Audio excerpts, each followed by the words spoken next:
The perfect monetization solution is one that can use that data and show different games that actually perform really well for that particular source automatically. Hyper-casual versus RPG, for example.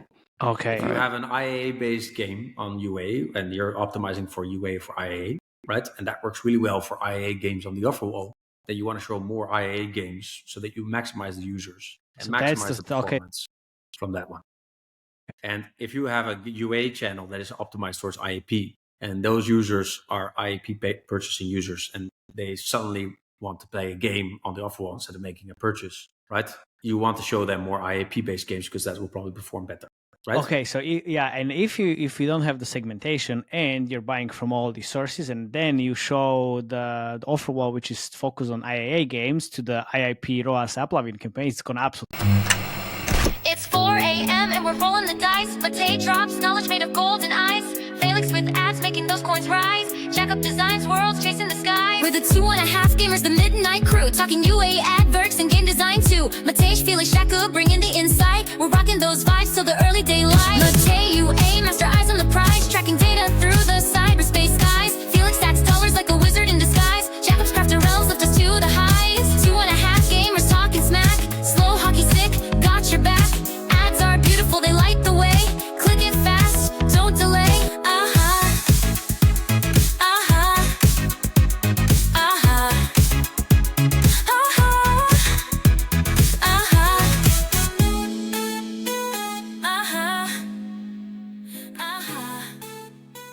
Hello, everybody. Welcome. This is a very, very special episode. I mean, or extra special episode. How do we call it, Felix? Because we have Felix and me as hosts, and we have Zino on the podcast again because there is not enough information about the UA channels. And the last episode was actually really popular. Everybody loved it, and also everybody loved your takes, Zino. So welcome back. Welcome back. Thanks for having me, guys. Thanks. What an honor that you guys still like me after the last call. Yeah, I mean, like we had a really great discussion about the demand side. So public or basically advertisers doing UA with these rewarded platforms. But today we're going to focus on a much more interesting topic, which is closer to my mind, which is essentially the monetization side of this, or the supply side of the rewarded ad side. So yeah, I'm very excited for this episode. Which makes the money, right? That's really the side. The one side can give the money, the other side makes the money, right? So, and also I like both of them. Yeah, I like how you improved the background and the lighting and everything. So now you're closer to us, way more closer to us. Oh, I learned from you guys. You guys are the real professionals, right? So I'm following your lead, how you guys did it. So I'm just looking at it.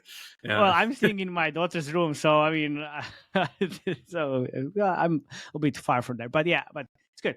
All right, so do we want to go for what the history looks like and how we got here? Because that's interesting from multiple different perspectives. Let's set the mood, It's 2020, it's 2014. TapJoy is just getting started. What's going on? Yeah, a good history lesson. Let's start off with that, yeah. Cool, guys. So, the history of rewarded monetization was really actually quite a long one. It's quite as old as you can say, right? Giving discounts or giving some ways of rewards to users has been the number one marketing tactic since the beginning, right? But it's basically a true marketing tactic that always helps with getting people to get value from different demand or different products or different items or anything like that. And we just actually have that model that got copied into the app world, but it started off very simple actually, right? So if you think about the old day of rewarded, it was really just a monetization of an offer wall where you can download a game and you get a little reward per install, right? And why was that monetization tactic so successful? Why was it actually so good? It was really just to get higher in the rankings back in the day, right? Yeah. And that was the only reason why. You had all these reward apps that were just there just to give rewards to users, reward them out to actually just download the game. And it was a very profitable monetization solution in the beginning. That's really where the IronSource really started off in the industry, right? It was they did Offerwalls and did boost campaigns, and that was a really big part of what they did. And that's actually where, right? Yeah, FreeMyApps, these kind of things. And that was back in the day. It was the biggest thing. Was that something and all of these different things. Yeah, it was the main way to really grow your app, because then you could get a lot of organic users, because that was where most of the money was made. But it was also a great way to monetize apps and monetize them, and that's really where it started off with. And that's when the dark ages started for the rewarded side, right? That's when everybody was like, "Oh, rewarded incent." It was back then. It was called incent. We're not supposed to say those words anymore. It's a no word. Yeah. It's a no word. We're not allowed to say that anymore. Now it's rewarded, but back then it was still incent. And, the incent side really was really blacklisted eventually. It was really a tactic that most of the way demand partners didn't want to utilize because it didn't have any benefit anymore, because the stores didn't allow to grow your app and grow your user base by just sending installs, because they didn't use it as a signal anymore, only to actually rank you higher. So when that happened, the entire rewarded space basically fell to nothing, and also the monetization solutions fell to nothing. And if we're really honest here, right, like there was a lot of fraud of those installs. They weren't really sometimes real, right? Or what was really going on? Because you got boosted up the charts, which gave you organics, and that's how the whole thing worked then. So I guess it didn't need to be real users, right? Or yeah, it doesn't really need to be. No, exactly. Really cared what was happening, where those installs came from, how those installs came forward, right? Nobody really cared. At the end of the line, they did these boost campaigns so that they can rank higher in the stores. That was their main reason really to do it. But you did have a lot of successful apps that were just rewarding users out just to download different games and not even play them, just download games and you get reward out of that. That was back in the day, like 10 years ago. There was still a lot of apps that were there that you don't even see anymore now. But back then there was a lot of reward apps back then as well. So it was an interesting time to see the monetization solutions are there, but you also had a lot of games with a paywall next to it that had an Offerwall from like IronSource or Fyber that really allowed them to monetize on those solutions. And that was very, very good for a lot of those games as well, because instead of purchasing something, you just download 5 games and you get your coins and you can go. Yeah. So it was very easy. Yeah. But yeah, that really started evolving into where KPIs started becoming very important for a lot of demand partners, right? Oh, no. Yeah, KPIs came there and then suddenly it had to adjust, right? So you had some brave souls in the rewarded side that stayed there and were very hard-headed and that didn't want to give up to it.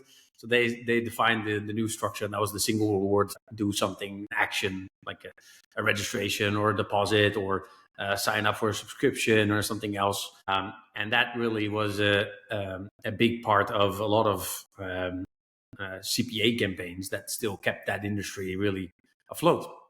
And that's where a lot of websites actually monetize their websites, and a lot of other apps that monetize their paywalls by just like, instead of doing a pay solution, just do this subscription on Hulu and hey, you get a free subscription with us as well. So that's really where that industry from just the install came, and then it grew to that single reward solution, right?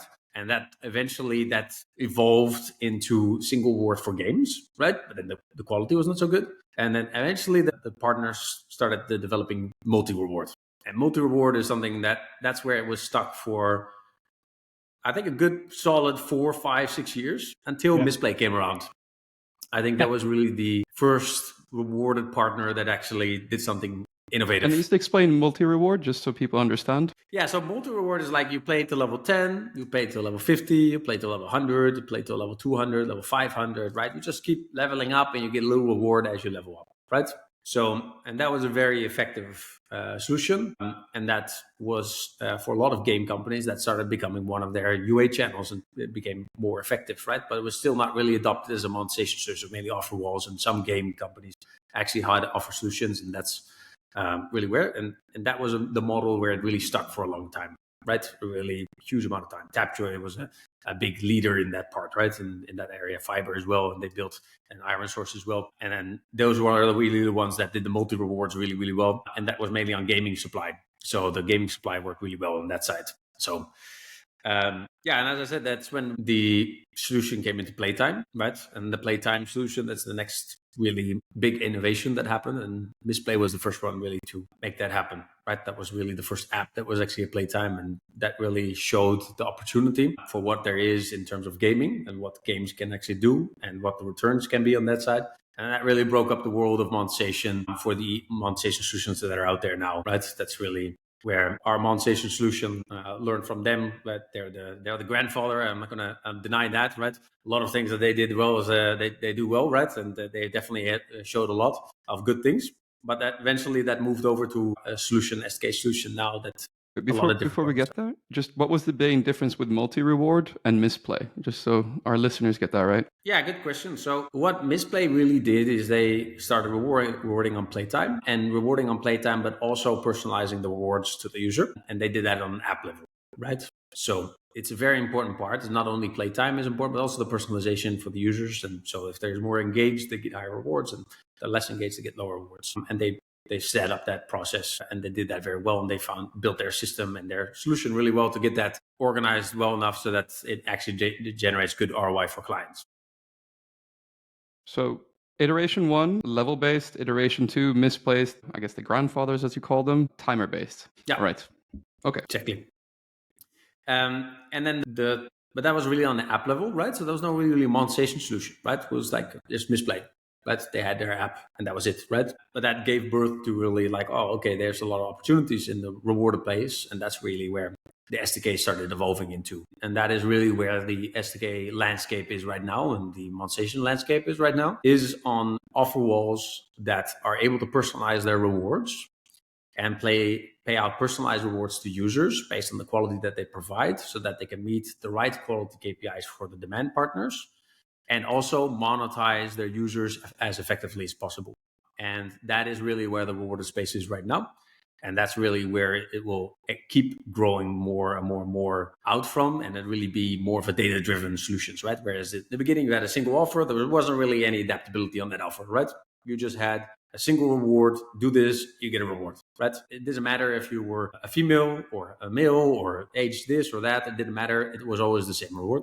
And then you had the Offerwall, the multi-reward that basically had the same process, but then more rewards. So it was easier for the user to actually achieve it. And then the first personalization came in from Misplay. And that then is what laid the groundwork of, okay, hey, wait, in rewarded space, if you really personalize rewards and you really can personalize that for every individual user, which will result into good results for the client, but also monetize well at the same time, that is the golden area. And that is really where data has become the main part of how monetization solutions will now dominate it further in the reward space. So it's the smart monetization solutions that will now dominate, and that will now actually be able to provide good value for both the monetization partner, but also the demand partner. Because without that balance of keeping the demand partner and the monetization partner happy at the same time, you're not going to monetize well because nobody wants to promote on you. And if you cannot monetize well, you're not going to get enough users to actually monetize and get enough revenue out of that, right? And that's really where the data will come in. And that's really where the monetization solutions are now. It's a much more data-driven,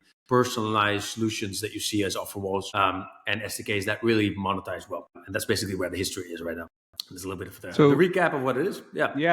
Yeah. So basically, okay, so level-based, timer-based, grandfathers or timer-based. So how does AdJoe fit into this, right? Because I guess would they be the daddy then? But there's also like playtime kind of oriented as well, no? So the AdJoe guys they did very good, and they learned a lot from the Misplay solution, right? So they looked at the Misplay solution and saw like, hey, that looks really good, right? And why don't we make that into an SDK? And they were the first ones really to jump in on that. And build on that side. But their main model was really on Playtime, and mainly focused on Playtime for the large part of their solution. So it worked really well on IA-based games and more hybrid games, right? But their solution was really built from the Misplay solution, from what I can see, right? I can't say for 100% sure, but if you look at like how Misplay works and then how AdJoe works, you could put some kind of connection. There are some similarities. Yeah. They were actually the first SDK solution that was implementing Playtime. Yeah. So they are definitely in that part, right? And they good. I don't have to ask then who's your daddy. So good, we covered that already. So that's basically like the history, guys, of the rewarded space, right? And that's really where the reward space is now. It's really a heavily personalized reward experience for every user. And the more personalized you make it, and the more you can adjust for on a user level the rewards, the better the monetization solution will work, because you can target based on using data, right? Instead of just showing the user every single Offerwall, the same Offerwall across the board. And so, if I can ask a question here. So from both an advertiser perspective and a publisher perspective, what is currently wrong with the solutions that exist on the market? Yeah, so a lot of the solutions that are on the market currently are still following the historical model with the multi-rewards, and they're using that as their main foundation. But as the users, So you're going to have some users that are whales, right? We know that in the terms of UA, right? You're going to have some users that are going to be dolphins, right? They're the small purchasers that they were $1 or $2 or $5 purchase, right? And you want to make sure that you can maximize the whales' possibilities, and you want to make sure that you maximize the dolphins' possibilities, right? And using personalized rewards to engage those users, right, and engage those users to the maximum that you can. That's really where the market is going. And that is really what's going to make the difference between a lot of the rewarded solutions that are out there. A lot of them, they don't have those capabilities of personalizing and segmenting their user base in an effective way to actually use that to target that and show that correctly. So you have a lot of players right now that are out there, right? A lot of money that's coming in from VCs, and that's really stimulating that a lot right now and pushing the market very heavily into a territory that is heavily growth oriented, but not really profitability oriented. Yeah, of course. It's an industry that right now is being subsidized, right? It's a subsidized industry. So the solutions really that you see a lot of out there right now, right? A lot of them are actually not running profitably from what I can see, from what I can see from my side. So the solution that is going to be actually work well, right? It's going to be profitable for both the demand partner and profitable for the monetization partner and for the company at the same time. And that's the balancing act that's going to be working out right now. Yeah. So I guess that explains why some publishers I've worked with, they've gotten some offers from companies in the space to integrate their Offerwall in their games. And the sums that have been thrown around are kind of staggering or eye-watering. What's going on there? Because it doesn't seem like it's sustainable. Yeah, so there's a lot of integration bonuses going on at this moment, right? So is it just a good old mediation fight again, like it was a couple of years ago? Yeah. It's a new mediation fight. Yeah, so really, there's a lot of numbers being thrown around, right? Trying to get integrated with publishers, right? And trying to get them integrated with their SDK and doing exclusivity on that side, right? And then there's different solutions that are being thrown around, like revenue guarantees, integration bonuses, skill bonuses, right? You hear it. I've heard of so many different deal structures now that I'm like, okay, well, what is actually the most effective one? But yeah, I have a lot of different partners that are out there that right now they're throwing all kinds of different solutions out there and different amounts out there, right? It's fun to be an admon consultant again, I can tell you that.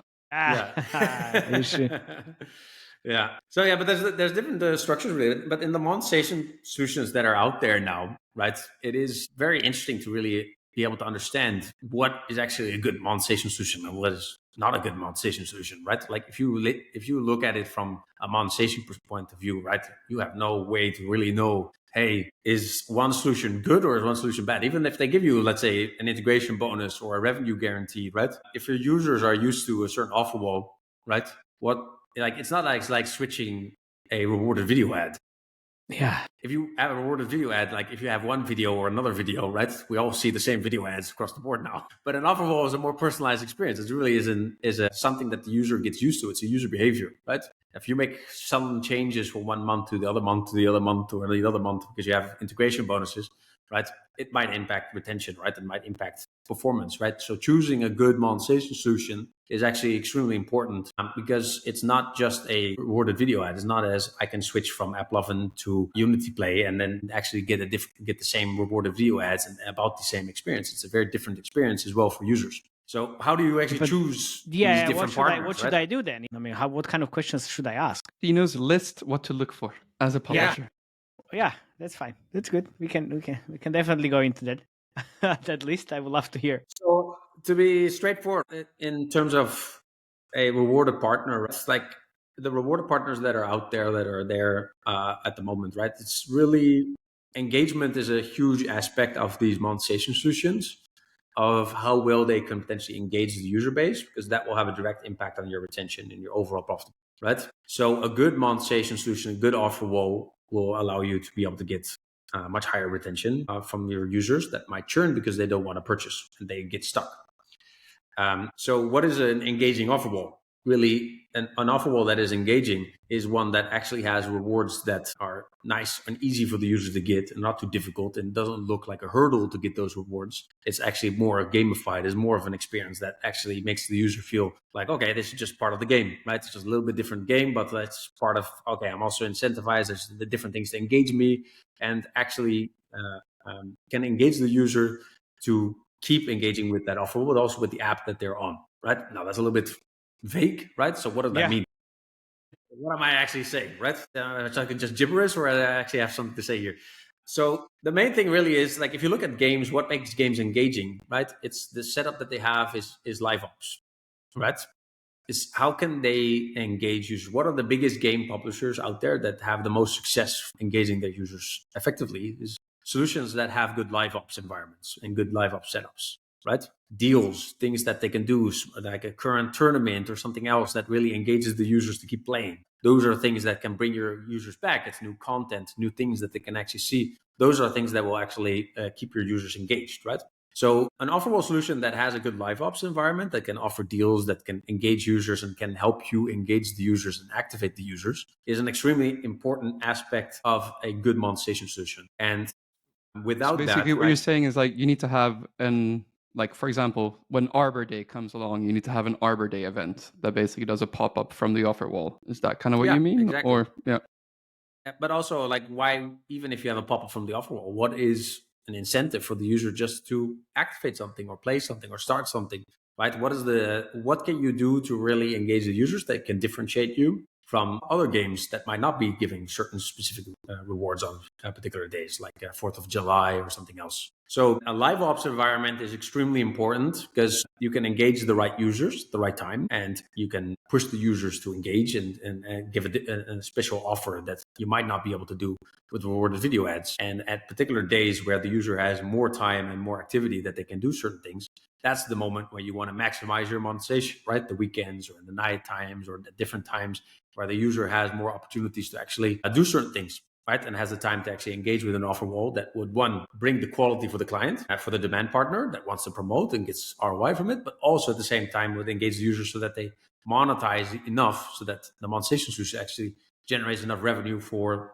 the partner monetizing with them. So LiveOps is one of the most important things to look for when you're evaluating an SDK partner, right? An SDK partner that doesn't have a good LiveOps environment and doesn't have an environment that can actually engage the user outside of just the general offer wall. Just ask yourself, right? There's so many different offer walls. Why would I engage with this offer wall compared to that offer wall, right? Unless there's like some kind of special reward or something else that can really engage the user to get back and play on those offer walls. Right? If that makes sense. Yeah, I mean, it makes sense, but I think most Offerwalls offer this live ops stuff. So it would surprise you.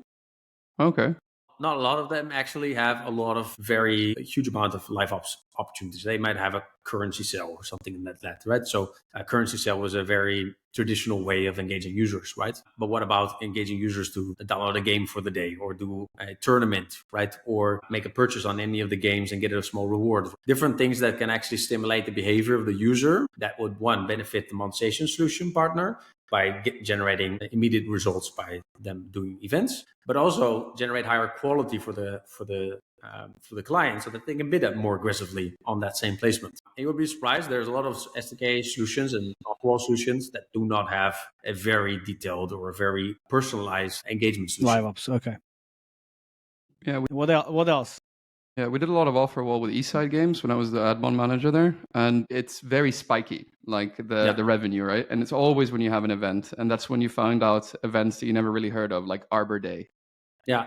But it works, you know? Yeah, it does work. Yeah, that works well. The goal is that if you can really personalize this on the user level and say, okay, these users are the ones that we will really want to engage because those are the ones that maximize the results for you as a monetization solution, but also the demand partner so that they can bid more aggressively. That's really where the personalization works on the LiveOps environment, because those LiveOps environments are generally just for particular days, right?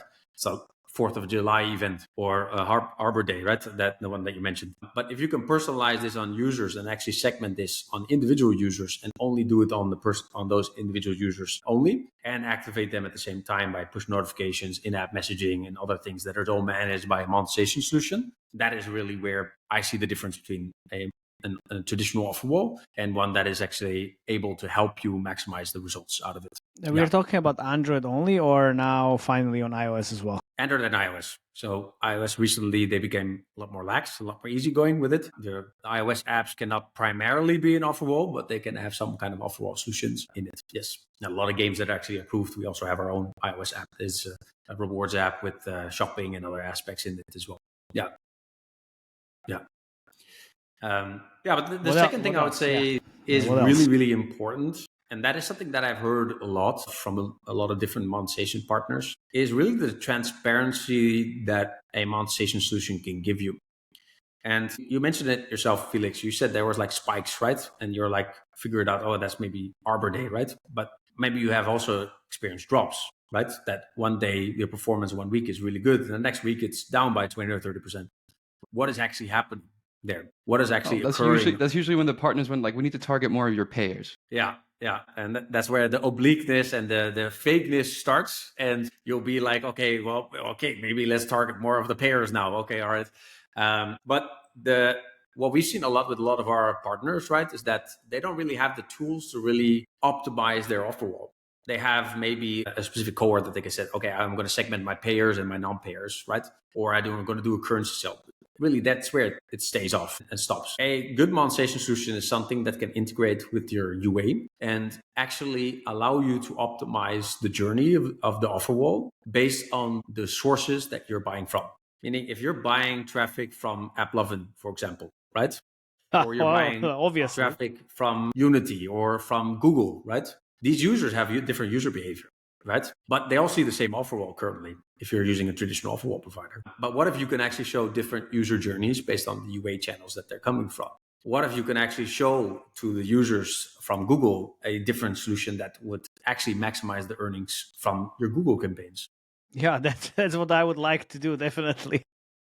Yeah, you want to make sure that the campaigns that you're having and the UA that you're doing, right, that you're not, if you're starting new UA channels, right, that doesn't hurt overall earnings as an offer wall. Let's say you're starting a new traffic source, right? And this traffic source is horrible quality, right? But it looks really good from an offer wall solution because you're getting a lot of revenue, but the quality is really bad for the demand part, right?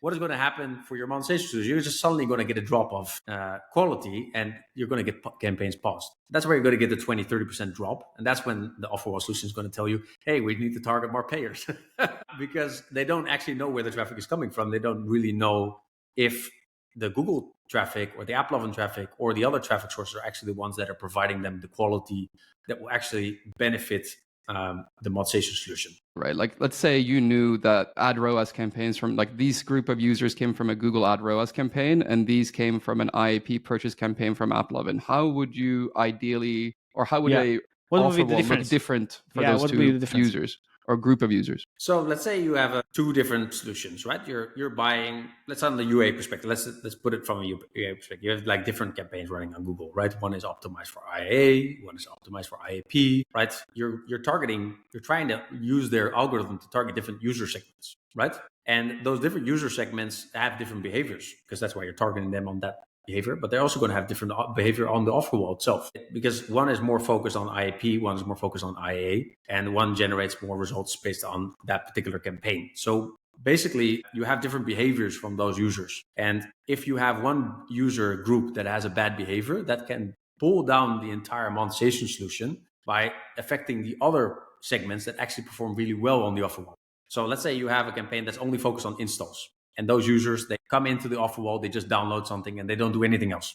That's going to be very bad performance. It looks good, right? Because maybe you're being paid out on the install, so your ROI is going to look good, but the quality is actually very bad. And what the result is that you as a placement, you as an offer wall, as a source, let's say you have a game, the entire offer wall gets affected, not just the individual source that gets affected. Sure, but what's the difference on the offer wall side then? How would you kind of differentiate the offer wall between like those segments? Because of course, like we like the Felix asked, like we have the campaign for ad ROAS on a Google, which is one segment. And then there's another segment which is IAP, AppLovin, and there's like huge quality difference. What would the ad ROAS offer wall look like, or the solution look like, and what would the AppLovin IAP campaign offer wall solution look like?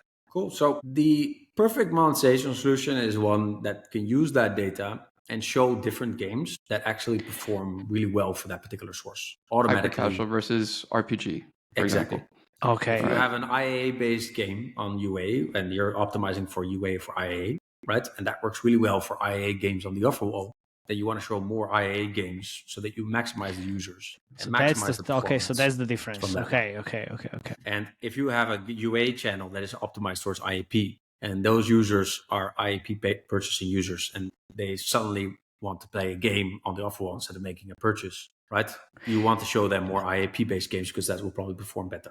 Right? Okay, so and if you don't have the segmentation and you're buying from all these sources, and then you show the offer wall, which is focused on IAA games, to the IIP ROAS AppLovin campaign, it's gonna absolutely suck. And it's gonna be very damaging. Okay. And what's going to happen is on the monetization side, right? You're going to suddenly have a drop of revenue, and you don't know where this is coming from. And because also the partners and the monetization partners, they don't really want to showcase the data like, hey, this campaign got paused, that's why the performance is going lower, right? And a good monetization solution is really your partner. It's really someone that, hey, I saw my revenue drop by 20 or 30%. What's really going on? Can you look at it from your side? And it can give you answers and tell you, like, yeah, we saw a new source that you activated, right? It's this source and they're bringing really low performance, right? I would suggest not to show these games to the offer wall, not to these sources. So it doesn't affect your overall monetization solutions. And it doesn't affect the overall monetization impact that the good sources are having. And that's very important because we've talked with many different game partners and different offer wall solutions, right? And they have sometimes very good months, 1, 2, 3 months, good months. And suddenly they have 20, 30, 40, 50% drop in revenue. And then they're like, where is it coming from? And if you don't have answers, how can you fix it, right? If you're never going to get an answer of where the results are bad or what channel is actually causing that, there's no way to really fix that and get out of that, right? So that's an important second point. So third and final really is the personalization of the offer wall and really engaging the user in the offer itself, right? So we have the LiveOps environment to engage the users and get them activated, right? We have the media source data that can be used to optimize on and really make sure that it doesn't impact your overall performance. And the third part is really the personalization, where you can gamify the experience for the users by when they are more engaged with offers on the offer wall, that they get higher rewards automatically. And it's not a general offer wall that you have level 10, level 50, level 100, level 50, 200, level 500, that everybody has the same reward. No, you want to offer the users that are going to bring more value for the client, higher rewards and more engaging rewards, and maybe leveling systems or anything else to actually engage the users to maximize their engagement with the offer wall, so that then the advertiser will be more comfortable with bidding a lot more aggressively and monetizing also better. So the hyper-personalization of the offer wall is an extremely important part, right? How to personalize the rewards for every user that comes onto the offer wall. How does that monetization solution do that, right? And if you have good answers on these points, that gives you all the tools really to maximize the possibilities of a monetization partner and a monetization solution. So those are really the 3 points that I would say that are very important for any monetization solution to have at this time and at this moment in the market. Can I add one? Yeah, sure. Good. 4, aesthetics. Some of these offer walls look like absolute shit. Oh, man. It looks like from like Windows 95. Yeah, 95. But Zino, then, what are your answers to all of these questions? The answers from That's your $1 million question. studio, mister. Yeah, good question. Yeah, so on our solution, we actually launched our version 3 of our SDK. And this is something that, if I look a little bit at the history of our SDK version, right? Version 1 was a single reward solution that we had. Version 2 is where we had multi-rewards and Playtime integrated. And version 3 is where we have built a hyper-personalization for every individual user, LiveOps implementation, and then also the implementation of being able to send us all the data that you have, media source data, and allowing to customize every single journey that you have, engage users from different sources, media sources, all from our LiveOps environment, all from that solution within one monetization solution, right? So we basically built. How does that work? Like from the where are you getting the data from? Are you communicating with the MMP SDK or like directly from the game, or like how does that? Yeah, so when you start off the offer wall, right, you can actually send us that data. It usually comes directly from the device. You just send it straight towards us. Okay. We actually receive it, and we can personalize the offer wall all the way to the creative level. So let's say you're promoting on 5 or 10 different creatives, right? And one is focused on social casino, one is focused on like strategy games or anything else. We can personalize it on the creative level. So we can see based on the data, and the more data you provide us, you can see the channel level, you can see if it's incentivized traffic or not. And all of that data we can use, and that will be fed into our machine learning system that basically recommends based on those media sources, personalized offer feeds. Nice. So if you get AppLovin traffic, if you buy from Unity or you buy from Google, everything is personalized to the dot that maximizes based on the quality for the client. And that's automatically done. There's nothing that you have to do manually, right? Because who wants to do manual things in the age nobody. of 2025? Yeah, nobody. So yeah, it's all personalized based on that data. So the more data that we get, we actually are able to blacklist or whitelist on that manually, but we focus more on the actual setup of personalizing this with machine learning. So yeah, that's a huge aspect for us, what we think is very, very important. I'm only waiting when you say AI and we are done. I mean, machine learning. You need to say AI for the investors, otherwise you're not going to get any investment. Yeah, that's AI, everything. Oh, even the creators were designed by AI. So yeah.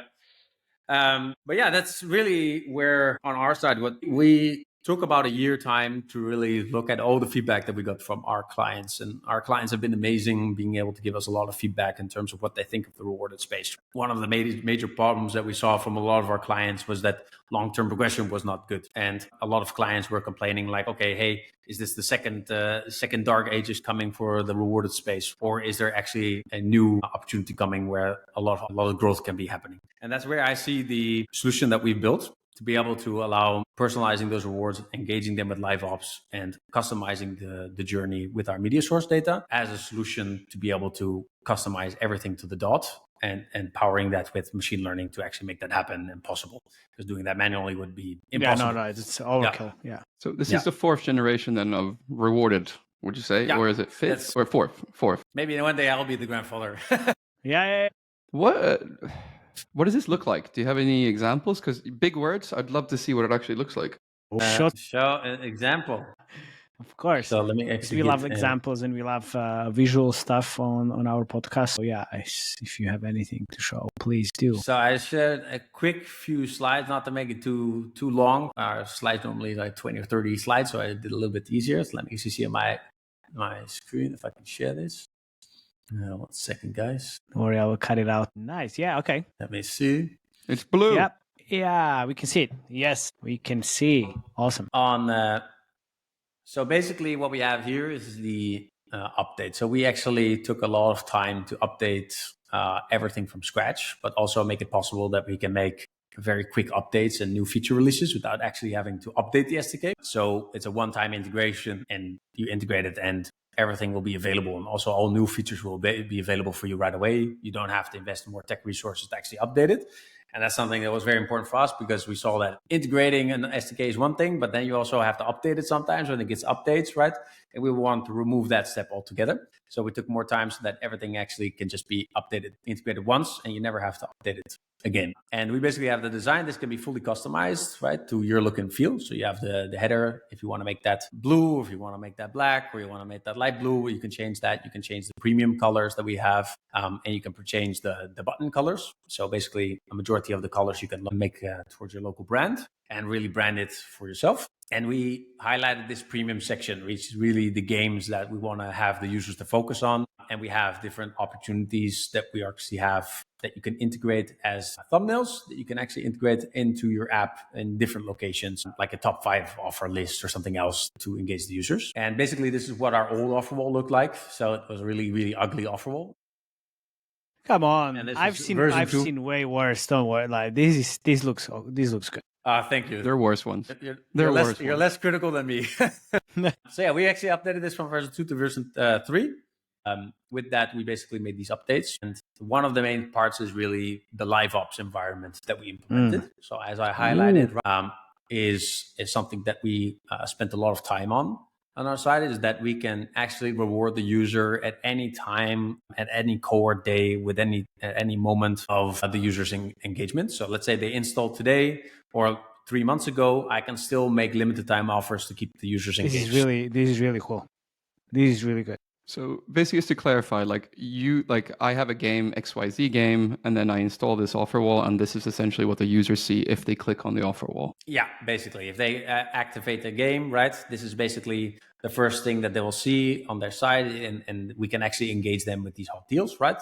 And these hot deals are basically rewards that are outside the normal reward structure that you have, right? You have the normal multi-reward structure and Playtime, but these are like hot deals that we can use to engage those users at any time, right? So let's say we see that the user is churning, we can automatically engage those users with our limited time offer solution. and get them back into the Offerwall and back into the game and actually engage those users, right? So let's say you have quality issue or something else that's happening. Right? Instead of the monetization solution come to you, hey, we need to target more purchasing users. We can do that from our solution, and we can engage those users for you and help you out to actually engage them and activate them with limited time offer, like download the game, open the game a little bit, and play maybe to level 10 or make a small purchase. And that can be done from our solution fully built in. So you don't actually have to do that from your side. We can even send the push notifications, the in-app messaging, that can all be done from the reward solution itself. So this is a important feature. This took a long time just to be able to give that versatility in there.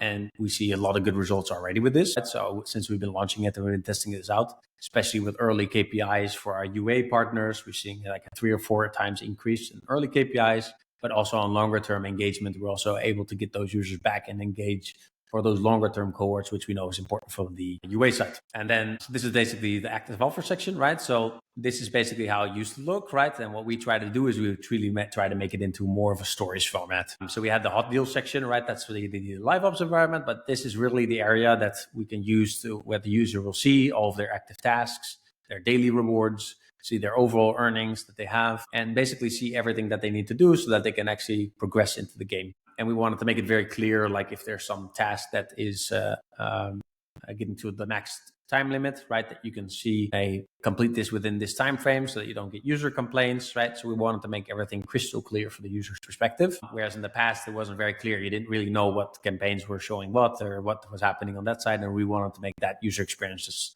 that much better and easy to navigate. Spicy question. Sure. How do you know this SDK 3.0 is going to perform better than 2.0?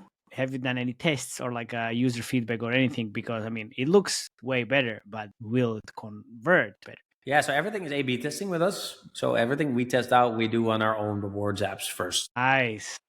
We've tested everything and tried this out. It took us about a year to develop all of this, right? And why did it take a year to develop all of this? Is really that we tested out a lot, right? This button here, making sure that this button actually shows correctly. We don't get user complaints from this. Okay. That's really, we spend a lot of time just on making sure that, hey, is everything really clear for the user, right? That's amazing. We know that if something is not clear on an offer wall, the first thing that the user is going to do is give you a 1-star review. Right? Yeah, like bye-bye. See you never. So see you never. We want to make sure everything is crystal clear. That was very important for us, and that's why we took so much time to really try to make this as clear as possible and really test out. Okay, if we have this design, how many support tickets do we get? Right? It's not only does it monetize well, but also that part. Yeah, that was exactly the answer I was hoping to get. So that's amazing. Yeah. So listeners, dear listeners, A/B test fucking everything. I mean, this is very important. This is very important. Like, this is also like data-driven decisions. Not like, oh, wait, this looks better because I feel so. No, you need data. Okay. So I guess the next slide is going to say $1,000 eCPM in the States. Well, I think that's what most of the offer walls say, right?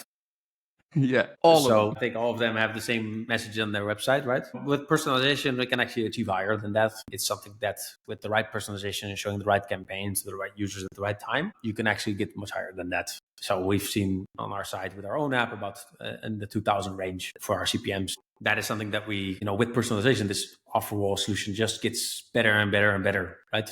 Because you show only to the right users at the right time, right? So the chance that the advertiser is going to be happy and bid more is only going to increase on that side. So the next one is really the new offer details. So this is really what I highlighted on our side is really the personalization of the offers, right? So what you can see here right now is that we have a leveling system that is built directly into our offer wall solutions. And that leveling system basically allows us to reward users and give them bonuses based on the individual user basis, right? So let's say that individual user is playing the games more, they actually get a level up and they get higher bonuses. So it gamifies the experience for the users so that when they do more things in the app, they purchase it, they make purchases, they're more active, they get increased rewards from that and also level up. And what we focus on our side is not only to be able to have this leveling system, but this leveling system can actually be dynamic for different users. So we can actually show to one user one leveling system and to another user another leveling system. And what we try to do with that is we try to see what leveling system actually engages the users more to purchase more, to be more active and to be more engaged. And we do different segmentations of that. And that gets not only A/B tested, it gets like 3, 4, 5 times to 10 times different solutions tested at the same time so that we can actually see what's actually engaging the users more with what type of reward level and leveling system. So we can customize this on the offer wall, not only what the games that they see, but also what the offer structure will be and the reward structure will be. All these different things that are really hyper-personalized in the offer wall itself that allow us to really tailor the view to that particular user. And that's something that is very difficult, but super, super cool, right? It's super, super cool to be able to do that. And I guess like fundamentally, right, this looks really good, right? But right now, what would you say would be the main criteria for your game that you need to have for like Offerwalls to actually make sense as a monetization solution? Like you're not going to be working with Voodoo for like, Yeah, that's a great question. So the why is really the most important part of this. Why would I actually want to do why would I actually want to try to get the reward? If there's not a clear why from the user's perspective, it can look amazing, but the user's not going to do anything on it, right? So the incentive is super, super important to be able to monetize correctly on it, right? So if you have a hyper-personalized IAA-based game, or a hyper-casual IAA-based game, what is the incentive for the user to actually engage with an offer wall? They can just watch a rewarded video ad and they're going to get their next level opportunity and go further from there. It's not really going to monetize well. But for apps that are IAP based or hybrid, the incentive becomes larger because instead of purchasing something or playing or buying something, some users will just drop off. Now they can actually engage with the games and play those games and get their coins and their rewards on their game just by playing other games. And that's really where the monetization solution will have a big impact. If you have a monetization stack that where the user is more incentivized to actually engage with an offer wall, so IAP-based games or paywall solutions or other thing, then an offer wall solution like a monetization solution can work really, really, really well. And that's where you can segment your users and say, okay, hey, I don't want to send my whales here. I only want to send the users, the non-payers, and maybe some dolphins, right? And try to maximize the value out of those because normally they don't purchase that much, right? Push those users to get the maximum out of their monetization stack. So an IAP-based game or a rewarded app, right? These kind of solutions work really, really well with a monetization solution like this. Nice. Okay. And then is there like a requirement on the size of the DAUs or MAUs, or like it doesn't really matter that much? Yeah, of course. Like the more DAU, the more happy I get, right? I mean, of course, yeah. No, it's really important. If you're very small, right? I would say don't start with an off-the-wall solution right from the get-go. Your IAP-based users are always going to be your biggest monetization opportunity, right? So making sure that you monetize your IAP-based users and making that to near profitability or profitability from a UA perspective is going to be, of course, very, very important. This is really an add-on to maximize your monetization, how I would see it.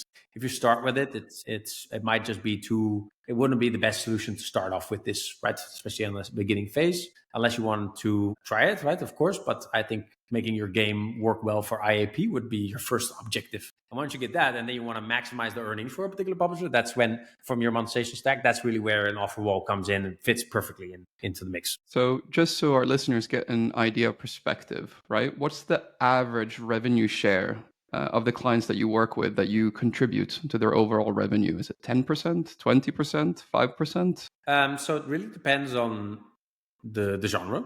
So what I mean on the category. So if it's a rewarded app, right, we have quite a high percentage of that, of course. But if you're looking at a game, right, it can range from 5% to 30% of the revenue. So that's really where it depends how you engage the users, really, and how you can get the users to actually engage with an offer solution, and how much impact of that will have in terms of percentage. But yeah, it can definitely have a good percentage impact of it. Yeah, how can we implement it into all the games that we manage? Should we just drop you an email?